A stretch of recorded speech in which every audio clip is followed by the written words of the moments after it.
బుజ్జి నీకోసం ముందకాయలు తెచ్చింది అదే బాబు కష్టపడి నీకు ఇస్తామని. అబ్బా అమ్మ మళ్ళా ముంతకాయలు తెచ్చిండానే. ఇదివరకు ఎన్నో తినండి. పొద్దున్న లేచిన దగ్గర నుంచి అప్పాలు తొప్పాలు ఆ చికెన్ మటన్ అదంతా పెడితే తింటి. అది అరగకనే ఇటు అటు తిరగబడి మళ్ళీ ముంచకాయలు తినన్నానే. అబ్బో నాతోనైతే కాదే ఇక. నీతో కాకపోవడం ఏంది బిడ్డ? అప్పాలు చెప్పాలంటే ఎప్పుడు దొరుకుతాయి, ఇవి ఎప్పుడు దొరుకుతాయి కదా, ఇవి తిను ఇక. ఏ అమ్మ నాతో కాదే ఇక, నాతోనైతే కాదు. ఇగో ఏంది ఆ ముందకాయలు తినలేట బుజ్జి, తినకుండా తినపై నువ్వు పెట్టుకోకి ఏ పని పెట్టుకోకు. ఈ ముందకాయలు మనమే తిన్నది అంటే ఖరాబ్ అవుతాయి, మళ్ళీ రేపైతే పుట్టిపోతాయి. సరే సరే. అబ్బో మా అమ్మ మా డాడీ బాగా బాధపడతారు ఇక తినాలే సపరేక. లేకపోతే పాపం నా కోసమే తెచ్చిల్లు కదా.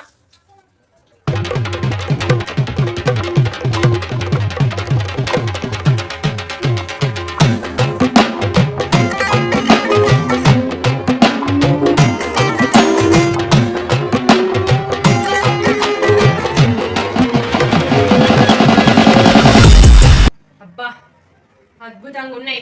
కడుపు అయితే నిండింది. ఇవన్నీ సంచులు ఎత్తి పెడితే మా డాడీ ఎక్కడన్నా పడేసేస్తాడు. ఇక రావయ్యా తిందాము.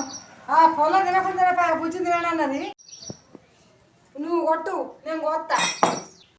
అయ్యో ఇవన్నీ తినన్నది ఎప్పుడు తింది, ఇవన్నీ కూరగాయలు ఎప్పుడు తినా. అయ్యో మన బుజ్జి తినన్నది కాదయ్యా, కోద్దామంటే అక్కడ ఊర్లేదు.